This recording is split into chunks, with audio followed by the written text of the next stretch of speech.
मेरे भाई के मरने के बाद मेरी भाभी को मैंने अपने पास ही रख लिया, क्योंकि मेरी भाभी की कोई औलाद न थी और मेरा भाई भी इस दुनिया से जा चुका था।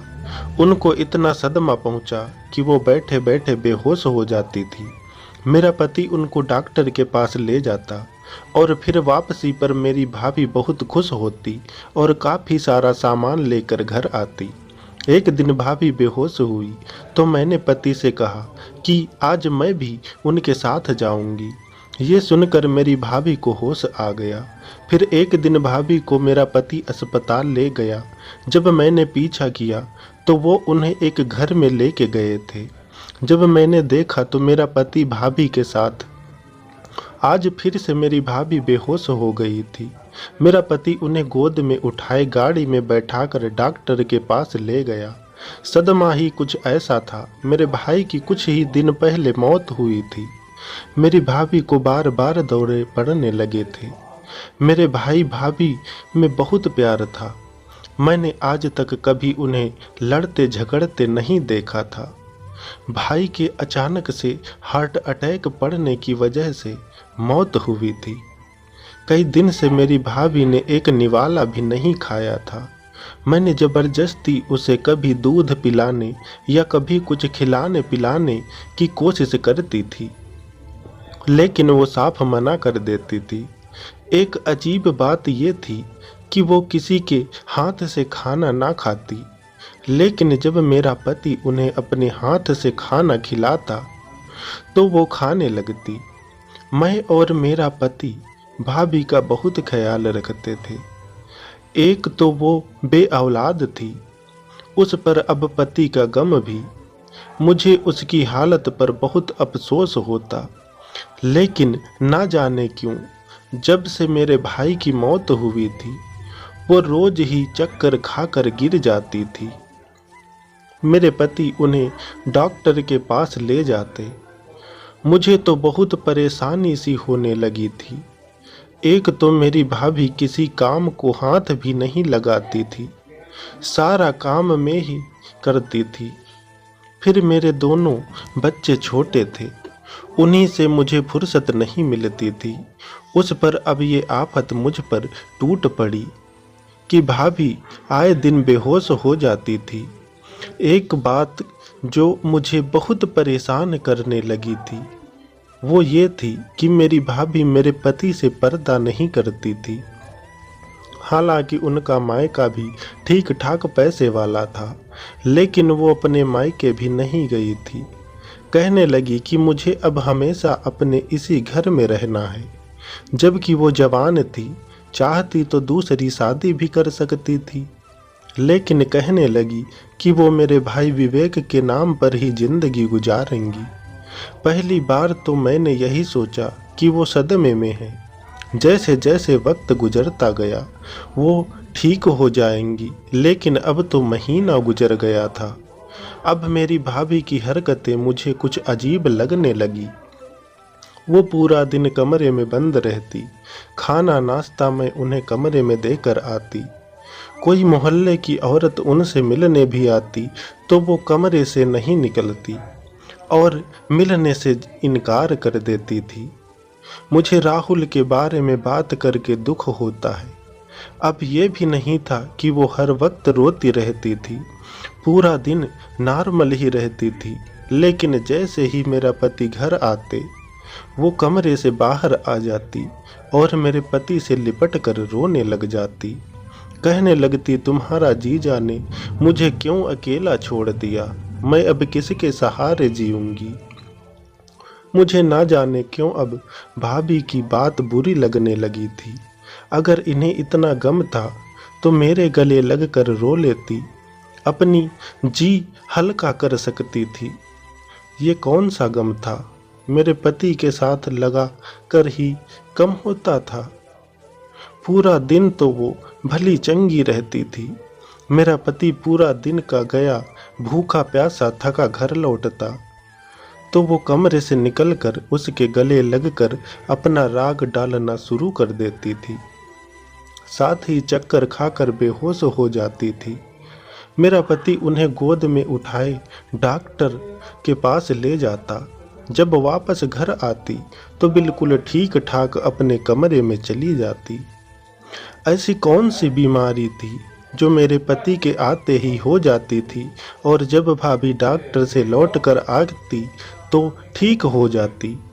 मेरा पति भी बिना नाक मुंह बनाए मेरी भाभी के काम के लिए तैयार हो जाता, और अगर मैं किसी काम के लिए कह देती तो मना कर देता था कि अभी थका हूँ, नहीं जा सकता। तुम्हें मेरा एहसास होना चाहिए। सारी जिम्मेदारियां अब मुझ पर आ गई हैं। मैं चुप हो जाती क्योंकि वो मुझे साफ साफ जवाब दे देता और भाभी को कुछ ना कहता। मेरी भाभी जवान थी, मेरे पति की हम उम्र थी। मेरे भाई मेरे पति से कुछ साल बड़े थे। उनकी शादी के फौरन बाद मेरी सास भी चल बसी थी और ससुर पहले ही जा चुके थे। घर में बस हम ही रहते थे। इन्हें भी पसंद करने मेरी भाभी आई थी। देखने में मेरी भाभी बहुत खूबसूरत थी, लेकिन मैं भी एक आम शक्ल सूरत की मालिक थी। मेरे पति भी काफ़ी हैंडसम थे। वैसे मेरा भाई मामूली शक्ल सूरत के मालिक थे, लेकिन व्यवहार में बहुत अच्छे थे। जितने दिन ससुराल में थी, दिन बहुत अच्छे गुजरे थे। मेरे भाई मेरे साथ बिल्कुल छोटी बेटी के तरह पेश आते थे। मेरी भाभी से भी आप कहकर बात करते थे। कभी ऐसा नहीं हुआ था कि मेरी भाभी ने कोई फरमाइश मेरे भाई से की हो तो वो पूरी ना की हो। मेरे पति मुझसे शुरू से ही खिंचे खिंचे रहते थे। शादी की रात मुझे देखकर ही न जाने क्यों मेरे पति का मूड ऑफ हो गया था। मुझे सीधे मुंह बात भी नहीं की थी, बस हर वक्त मुझ पर गुस्सा करते थे। 3 साल के बाद मेरे 2 बच्चे हो चुके थे। मेरी भाभी बे औलाद थी। उसके बाद भाई ने कहा तुम यहीं आ जाओ, बच्चे रहेंगे तो इस घर में भी किलकारियाँ गूंजेंगी। भाई के बहुत इसरार पर मैं गई मायके रहने मेरे, लेकिन अजीब बात ये थी कि उसने कभी भी मेरे बच्चों को पकड़कर प्यार नहीं किया था। क्या था, वरना एक घर में रहते हुए वो औलाद की कमी मेरे बच्चों को प्यार करके पूरा कर सकती थी, लेकिन वह हर वक्त बस खुद पर ही ध्यान देती। मुझसे बहुत प्यार से बात करती थी और वह घर के कामों की सारी जिम्मेदारी मुझ पर डाल चुकी थी और खुद कभी जिम जाकर अपनी फिटनेस का ख्याल रखती थी तो कभी पार्लर जाकर बस अपने हुस्न को चमकाती रहती थी। मेरे पति मुझसे उखड़े उखड़े रहते थे। मुझे रात को ही तैयार होने की फुर्सत मिलती थी। पूरा दिन मेरी भाभी मुझे किचन के कामों में उलझाए रखती थी। जब मैं रात को तैयार होती तो विशाल कहते अब तुम्हारे तैयार होने का क्या फ़ायदा, जब मैं आता हूँ तब तो तुम पसीने से भीगी होती हो। देखकर ही मेरा मूड खराब हो जाता है। एक तो पहले ही आम शक्ल सूरत की हो, उस पर जब आओ तुम बेहाल नज़र आती हो। मेरे आने से पहले अपने सब काम ख़त्म कर लिया करो। अपनी भाभी को देखो, भाई के आने से पहले कैसे खुशबू भरी होती है। उन्हें देख कर ही दिल बाग बाग हो जाता है। मुझे विशाल की बातें कुछ समझ नहीं आती थी। मुझे विशाल की बातों से तकलीफ़ तो बहुत होती थी, लेकिन मेरा मसला ये था कि मैं चुप दबी सी लड़की थी। मुझे ज़्यादा चालाकियाँ नहीं आती थी। मुझे शादी की पहली रात विशाल ने ये कहा था कि मैं उनकी कोई बात ना टालूं, कभी उनके साथ बहस ना करूं। मैंने कभी उनके साथ किसी भी मामले में बहस नहीं की थी। मेरी रंगत साफ सुथरी थी, लेकिन घर की जिम्मेदारियों में लगकर मुझ पर इतनी फुर्सत नहीं मिलती थी कि मैं अपने पति के घर आने से पहले तैयार होकर बैठ जाया करती। बल्कि अक्सर ये होता कि जब भी मेरे पति के आने का वक्त होता, मैं किचन का काम निपटा कर कमरे में जाने लगती तो मेरी भाभी तैयार होकर अपने कमरे से निकलती और मुझसे कहती कि दिया तुमने सलाद तो बनाया ही नहीं। तुम्हें पता है ना कि विशाल को सलाद कितना पसंद है। चलो पहले सलाद बना लो। कैसी बीबी हो तुम, अपने पति की पसंद नापसंद का भी तुम्हें पता नहीं है। मुझे देखो, विवेक के साथ साथ विशाल की पसंद नापसंद का भी मुझे अच्छी तरह पता है। मैं सलाद बनाने लगती। जैसे ही विशाल घर लौटते मेरी भाभी फौरन से घर का दरवाज़ा खोलकर मुस्कुराकर विशाल को वेलकम करती। विशाल भी मुस्कुराकर जवाब देते, ये भी कहते कि भाभी आज तो आप बहुत अच्छी लग रही है। थोड़ा बहुत मेकअप करने की तमीज़ दिया को भी सिखा दें। जब भी मैं घर आता तो किचन में ही नज़र आती है। थोड़ा सा भी इससे करीब होकर बात करूं तो अदरक लहसुन और पसीने की बू से मेरा जी मतलाने लगता है।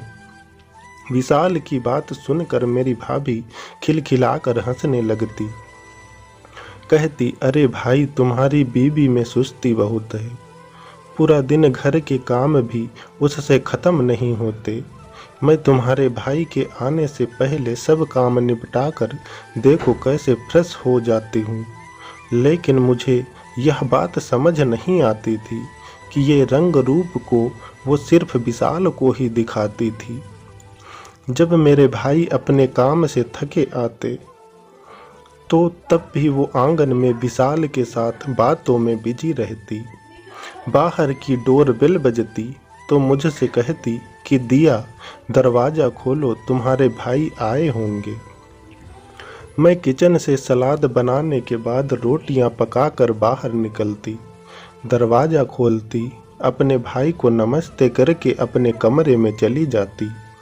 जब नहा धोकर जल्दी जल्दी नीचे आती तो भाभी टेबल पर खाना लगा चुकी थी। बल्कि कई बार तो ये होता कि विशाल और भाभी खाना खा चुके होते। मेरे भाई भी थके हुए आते थे। जब वो फ्रेश होकर बाहर आते तो उनका खाना भी ढका हुआ रखा होता था। भाभी विशाल के साथ टीवी देख रही होती, लेकिन मेरा भाई उन बातों को महसूस नहीं करते थे। वो चुपचाप खाना खा लेते। जैसे ही खाना खाकर खाली होती, भाभी मुझसे कहती कि अब किचन तुम संभालो, मैं बहुत थक गई हूँ। मैं टेबल से बर्तन उठाने लगती और ये भी सोचती कि पहले भी तो मैं ही किचन संभालती हूँ। वो करती ही क्या है, बस अपने हुस्न को चमकाती रहती है। मैं शादी के चंद माह बाद ही मैं गर्भवती हो गई थी। विशाल का रवैया भी मुझसे कुछ बेहतर हो गया था। जब मेरा पहला बेटा हुआ तो विशाल के साथ साथ मेरा भाई भी बहुत खुश हुए थे। उन्हें बच्चों की बहुत ख्वाहिश थी। वो जब भी घर लौटते मेरे बेटे को पकड़ लेते, इससे बहुत प्यार करने लगते। वही उनके उल्टा मेरे भाभी मेरे बेटे को नहीं पकड़ती थी। वो मुंह से तो बहुत कहती थी कि उन्हें औलाद की बहुत ख्वाहिश है, लेकिन मैंने कभी उनकी आंखों में औलाद की तड़प नहीं देखी थी। अभी मेरा बड़ा बेटा चंद माह का ही हुआ था कि मैं फिर से गर्भवती हो गई थी। मुझे लगा था कि मेरी खराब तबीयत को देखते हुए मेरी भाभी मेरा एहसान करेंगी, लेकिन मेरी जिम्मेदारी इतनी ही रही। छोटे बच्चे के साथ इस हालत में भी मैं किचन के सब काम संभालती थी। अगर कभी विशाल से शिकायत कर भी देती थी कि भाभी मेरी बिल्कुल मदद नहीं करवाती, तो वो मुझ पर चिल्लाने लगते। कहते कि तुम अब जाहिल औरतों की तरह लगाई बुझाई शुरू कर दो ताकि हमारे घर में फसाद पड़ जाए। भाभी भी तो हैं, मजाल है कि उन्होंने कभी तुम्हारी बुराई की हो मुझसे, क्योंकि वो घर बनाना चाहती हैं, रिश्ते निभाना चाहती हैं, तुम्हारी तरह नहीं। खबरदार दोबारा भाभी के खिलाफ कुछ कहा। जरा सा काम क्या बढ़ गया है, तुम तो मेरे सिर पर चढ़ गई हो। विशाल मेरी बात सुनते ही नहीं थे। मुझे समझ नहीं आती थी कि भाभी दिन भर करती क्या थी। किचन की सारी जिम्मेदारी मुझ पर डाल रखी थी। सफाई, कपड़े धुलाई वो कर लेती थी, बाकी करने को बचता भी क्या था। दूसरा बेटा होने पर मैं बिल्कुल घनचक्कर से बनकर रह गई थी। अक्सर ऐसा होता कि मैं बच्चों और घर की जिम्मेदारियों में विशाल को बिल्कुल वक्त नहीं देती थी। बाकी मैं दिन भर की थकी होती थी, लेटते ही गहरी नींद में सो जाया करती थी। खुद के लिए भी कुछ वक्त नहीं मिलता था। और अजीब बात यह थी कि विशाल ने मुझसे शिकायत करना छोड़ दी थी। मुझे तो यही लगा कि विशाल मेरी मजबूरी देखकर मेरा एहसान कर रहे हैं, लेकिन हकीकत कुछ और ही थी। चंद माह पहले ही बात है, मेरा भाई जब बहुत चुपचाप रहने लगा था और सिगरेट भी बहुत ज़्यादा पीने लगा था। सिगरेट वो तब भी पीते थे जब कोई टेंशन ना हो, लेकिन अब तो हर वक्त सिगरेट पीते नज़र आता था। किसी गहरी सोच में डूबे रहते थे। मेरी भाभी की वो ही रूटीन था, अपनी फिटनेस का ख्याल रखना, सजना संवरना। वो लापरवाह किस्म की औरत थी, यह शायद खुद पसंद थी। मेरे भाई की उन्हें खास परवाह नहीं थी। मेरे बच्चों का जुड़वा बच्चों वाला हाल था। एक बीमार होता तो दूसरा भी बीमार पड़ जाता। एक को भूख लगती तो दूसरे को भी भूख लग जाती थी। मुझे खाना बनाने के लिए रात को उठकर किचन में जाना ही पड़ता था। मैं जब घर से निकलकर लॉन्ज में आती तो मेरा भाई अपने कमरे की बजाय लॉन्ज में बैठा सिगरेट पी रहा होता। वो किसी गहरी सोच में डूबा था। ना उन्हें मेरे किचन में जाने का पता चलता, ना ही वापस अपने कमरे में जाने का पता होता। वो अपनी ही सोच में मगन थे। जब मैं कमरे में गई तो दोनों बच्चे रो रहे थे। विशाल उनकी वजह से उठकर गुस्से में लग रहे थे। मैंने दोनों बच्चों को खाना खिलाया तो बच्चे चुप हो गए। मैंने विशाल से कहा कि भाई आजकल बहुत चुप चुप रहने लगे हैं, सिगरेट भी ज़्यादा पीते हैं, क्या वजह है? विशाल शायद नींद में थे, कहने लगे ऑफिस की टेंशन होगी, ठीक हो जाएगी। ये कहकर लेट कर सो गए। लेकिन भाई ठीक होने के बजाय अपने गम अपने सीने में छुपाए दुनिया से चले गए थे। और अब मेरी भाभी ने एक नया तमाशा शुरू कर दिया था कि जैसे ही विशाल ऑफिस से घर आते तो वो कमरे से निकलकर उनके गले लगकर रोने लगती और चक्कर खाकर बेहोश हो जाती। विशाल उन्हें गोद में उठाकर गाड़ी में बैठाए डॉक्टर के पास ले जाते। जब वह वापस आती तो खुश नजर आती।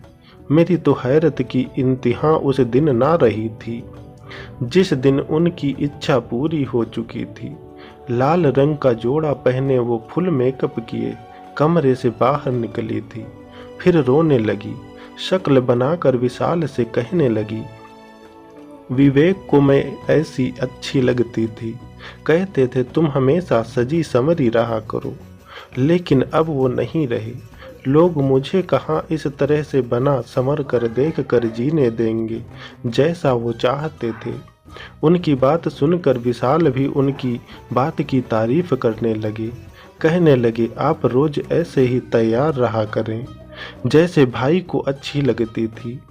उनकी गलत बात पर भी मेरी क्या मजाल थी कि मैं विशाल के आगे कुछ कह पाती। अब तो रोज तैयार होने लगी, घंटों विशाल से बातें करती रहती। मुझे अब ये सब देखा नहीं जा रहा था। हर दिन 2-3 दिन बाद वो बेहोश का ड्रामा करती।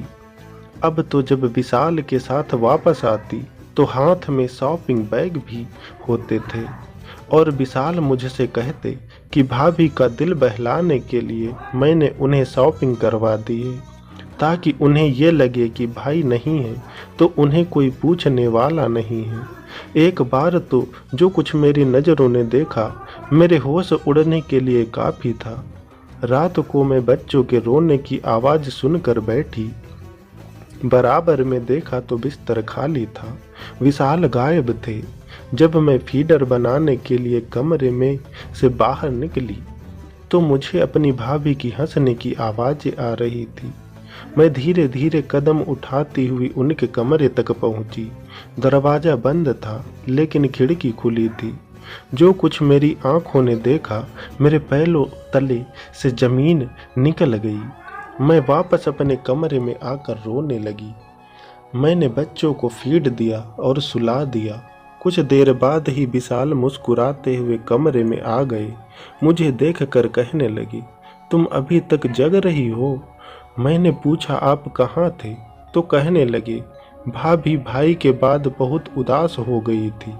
मैं पानी पीने कमरे से बाहर निकला तो मुझे उनके कमरे से रोने की आवाज़ें आ रही थी, इसीलिए मैं उनके पास चला गया था, उन्हें तसल्ली दी थी। मैं थोड़ी मुस्कुराई और कहा, आपके यहाँ भाभी को सीने से लगाकर तसल्ली दी जाती है। मेरी बात सुनकर वो मुझे घूरने लगे।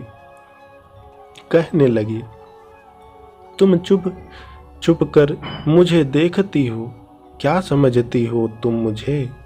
वो मेरी भाभी हैं, तुम्हारे भाई की बीवी हैं। मैं उनको छोटा भाई समझकर तसल्ली दे रहा था, लेकिन अगर तुम मुझ पर यूं ही शक करती रही तो हाँ, तब मैं ज़रूर उनसे शादी कर लूँगा। ये बात सुनकर तो मेरे हवास गुम हो गए। मेरे पास मायका के नाम पर कुछ नहीं था। एक भाई था, वो भी भगवान ने छीन लिया। मैंने एक चुप्पी साध ली थी। मेरी भाभी तो और भी बेशर्म हो गई थी। अब तो विशाल के साथ बाहर खाना खाने भी चली जाती थी। वो मुझ पर हुक्म भी चलाने लगी थी, लेकिन मैं भी कब तक सब्र का दामन थामे रखती। एक दिन मैं उन पर चिल्लाने लगी। मैंने कहा कि आपके अंदर शराफत नाम की चीज़ है भी कि नहीं? विशाल के साथ होते हुए भी आपको शर्म नहीं आती? वो पति मेरा है, लेकिन रात आप उसे रो धोकर अपने कमरे में बुला लेती हैं।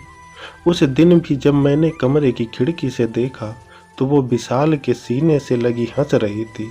कह रही थी, तुम मुझे बिल्कुल उनकी तरह लगते हो। जब मेरे करीब जाते हो तो मुझे लगता है कि वो मेरे पास हैं। प्लीज़ विशाल, मेरे पास से उठकर मत जाओ। और आप उसका सर सहला रही थी। विशाल कहने लगा, आप क्यों हर वक्त भाई को याद करती रहती हैं? इस तरह तो बीमार पड़ जाएंगी। मैं एक औरत होने के नाते कैसे सब बर्दाश्त कर सकती थी? जिस प्यार मोहब्बत पर मेरा हक है, वो विशाल से मेरी भाभी आंसू बहाकर हासिल कर ले रही थी। वो मेरी बात सुनकर ठहाके लगाकर हंसने लगी। कहने लगी, जाकर पहले अपनी शक्ल आईने में देखो और फिर विशाल को देखो। तुम उसके साथ कहाँ जचती हो? तुम उसकी पत्नी कम और नौकरानी ज़्यादा लगती हो। मुझे उनकी बात सुनकर अफसोस हुआ। मैंने कहा, तो फिर आपने मेरे लिए क्यों पसंद किया? इंसान देखने में जैसा भी हो, लेकिन ना इंसाफ़ी बर्दाश्त नहीं कर सकता। मुझसे ये बात बर्दाश्त नहीं हुई थी। वो इस बात पर भी हंसने लगी। कहने लगी कि मैंने जानबूझकर तुम्हारे लिए विशाल को पसंद किया था। मैं जानती थी कि तुम और विशाल के हिसाब से अच्छी नहीं हो।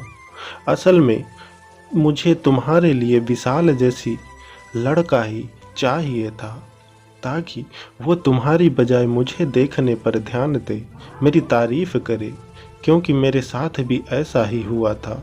मैं कितनी सुंदर थी, लेकिन मेरे माता पिता ने तुम्हारे भाई की सिर्फ शराफत देखकर एक मामूली शक्ल सूरत वाले शख्स से मेरी शादी करवा दी थी। मैं जब विदा होकर इस घर में आई तो पहली बार मैंने तुम्हें देखा था, तो मैंने तभी सोच लिया था कि तुम्हारे लिए लड़का मैं ढूंढूंगी जो तुम्हारे भाई से बिल्कुल अलग हो।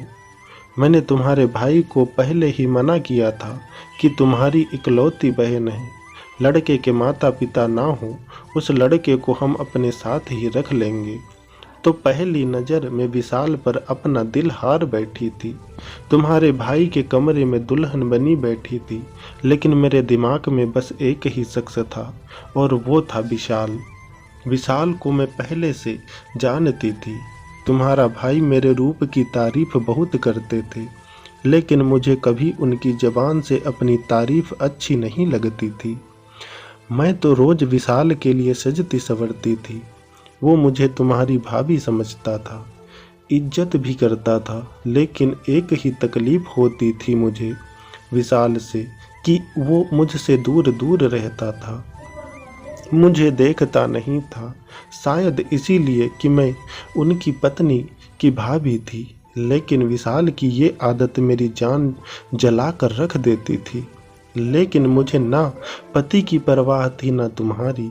मैं सुंदर रूप की मल्लिका हूँ, मुझे हैंडसम आदमी चाहिए था और विशाल मेरे सोच पर पूरा खरा उतरता था। तुम्हारे भाई को बच्चे अच्छे लगते थे, लेकिन मुझे अपनी फिटनेस प्यारी थी। मैं कोई बांझ नहीं हूँ, ना ही तुम्हारे भाई में कोई ऐसी कमी थी। मैं खुद ही बच्चों का झंझट नहीं पाला, क्योंकि मैं तुम्हारे भाई से दूर रहने के और विशाल से करीब होने के बहाने ढूंढती थी। मैं धीरे धीरे विशाल से बातें करने लगी, उसके साथ वक्त गुजारने लगी। तुम्हारे भाई को यही लगता था कि मैं विशाल का ख्याल रख रही हूँ, ताकि उसे माँ की कमी महसूस ना हो। जब भी विशाल ऑफिस से वापस आता, मैं तैयार होकर उसके सामने आती। फिर मैं विशाल से खुद पूछती कि मैं कैसी लग रही हूँ, क्योंकि मैं चाहती थी कि वो मुझे देखकर मेरी तारीफ कर देता तो मैं हवा में उड़ती फिरती थी। अगर तुम मुझसे ज़्यादा सुंदर होती तो वो तुम्हारी तरफ खो जाता, और ये मुझसे बर्दाश्त नहीं होता। तुमसे शादी के बाद मुझसे शिकायत थी कि मैंने उसके लिए तुम्हें क्यों पसंद किया। कहने लगा कि भाभी कोई अपने जैसी लड़की ढूंढ देती। यह सुनकर तो मेरा दिल ही झूम उठा। तुम्हें मैं हर वक्त इसीलिए किचन में उलझाए रखती थी, ताकि तुम कभी भी विशाल के दिल में घर ना बना सको। वक्त यूं ही गुजर रहा था, लेकिन तुम्हारे भाई को मुझ पर शक हो गया। उन्होंने मुझसे मुंह से तो कुछ नहीं कहा, लेकिन ये गम दिल को लगा लिया। वो मेरी आंखों में विशाल की मोहब्बत को देख चुके थे। मैं उनसे विशाल के लिए मोहब्बत का इजहार भी कर चुकी थी। ये भी कह चुकी थी कि वो मुझे बिल्कुल पसंद नहीं है। मैं उनके साथ मजबूरन जिंदगी गुजार रही हूँ। उसके बाद से तुम्हारे भाई कमरे की बजाय लॉन्ज में सोने लगे थे, चुप चुप रहने लगे थे। शायद इनसे ये बर्दाश्त नहीं हुई, इसीलिए मेरी उनसे जल्द जान छूट गई और विशाल की सारी हमदर्दियाँ मेरे साथ हैं। वो दिन दूर नहीं कि जब विशाल मुझसे शादी करके तुम्हें धक्के देकर घर से बाहर निकालेगा।